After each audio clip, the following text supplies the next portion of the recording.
My name is Callie O'Connell. My number is number 5, and I'm a setter.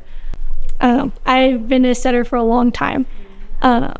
Since I was in 5th grade. That's when I started playing club volleyball, and that's how I became a setter.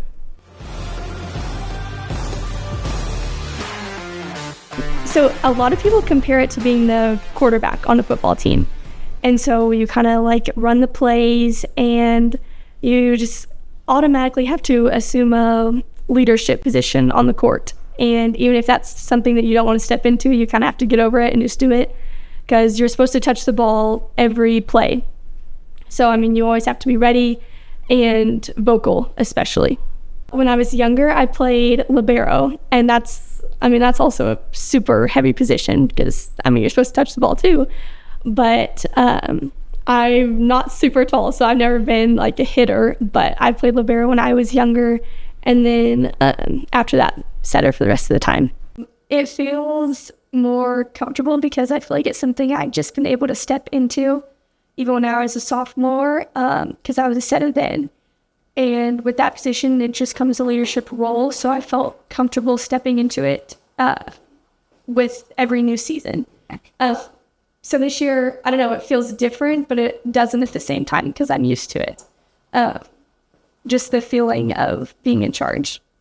The libero is the defensive specialist. So their job is to just kind of be a leader on the back row, and they're someone you look to get a perfect pass, or they're the players that have the most hustle, so they'll go chase down a ball. And also, like, they should be in their hitter's ear talking about what shots are open, where to swing, and also just kind of being a coach back there too. So there is pin hitters, and that's an outside and a right side.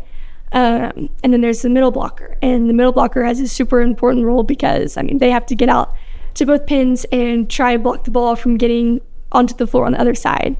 And they get super tired, but their job is to switch out with the libero when they go back row, because they're strictly a front row player. And sent down and virtually indefensible. This fun for when we come home from college, like we'll get to come watch the younger classmen play, and it'll still be such a special feeling knowing that even though you're not playing anymore, you still get to see these people you were so close with succeed and do so well. And even last night in our game against who did we play? Bushland. We played them in Lubbock, and so some of our teammates that were on our team last year, they go to Tech, and so they got to come watch the game, and they were just saying, like, it's so fun getting to see y'all play, even though it's not us anymore. It's such a special feeling. It puts it in a different perspective. You become such good friends with the girls on the team because you're together all the time. Like, we stay in hotel rooms, we have the tournaments, practices, team dinners, so you just become really good friends, and they're just the people you want to be around. So practice is always something I look forward to. Yes, so one thing, like, just as a team goal that we've set, just because we're all such good friends too, is that if we make it to the state tournament, then we're all gonna go to Florida. And so that's kind of our team goal. But also, after practice, like, we'll go to lunch, like, we'll go wherever. We had a couple of team sleepovers before the season even started. And I think a lot of us, like, we're just in each other's friend groups outside of volleyball too. So it's just so natural and easy to just want to be together outside of practice also. Practices are definitely fun. It's hard to stay focused sometimes because, at the end of the day, like, we all just want to talk and hear about each other's day. But we also realize, like, for goals to happen, you have to be focused in practice first. And as a team, we all want success, and we know that starts with practice. So when we get in on the court, we switch our mindset and start focus and preparing for what we're about to face. After we go up to shake hands, we all come in our team huddle, and usually I'll speak about what we need to be paying attention to, just kind of reset before the game starts.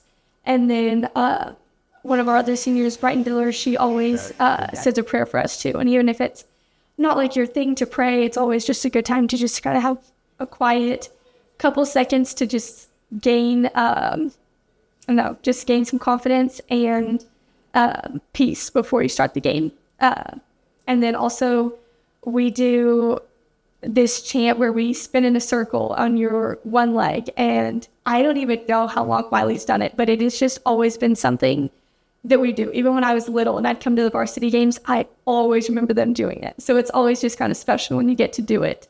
Because you just think about whenever I was like 10 coming to watch a Wylie varsity game. And she got an ace. An exceptional shot from her. It's when the server serves to the opposite side and the passer shanks it, or it just hits the floor and nobody goes for it. So, I mean, it's a huge momentum changer for a game. And it's even when you start facing really good competition, it's even more of an accomplishment to get an ace then, because their passers are a lot more skilled. So getting an ace is a super big deal the older you get. I love it. Like, I love how much fun it is for me to go practice. And even when I'm tired of it and I just need a break, it is still something that I'm so grateful that I get to play, because volleyball is a really emotional sport.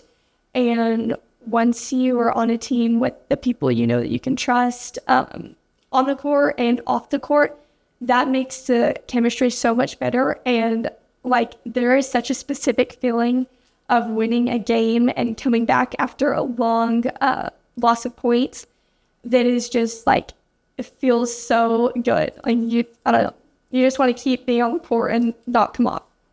Whenever they called my name at the pep rally, I was so excited and just honored too. And also my friends, there's a super sweet picture on the Wylie Sports page, and it's of when they said my name, and all my friends are just like jumping and screaming around me.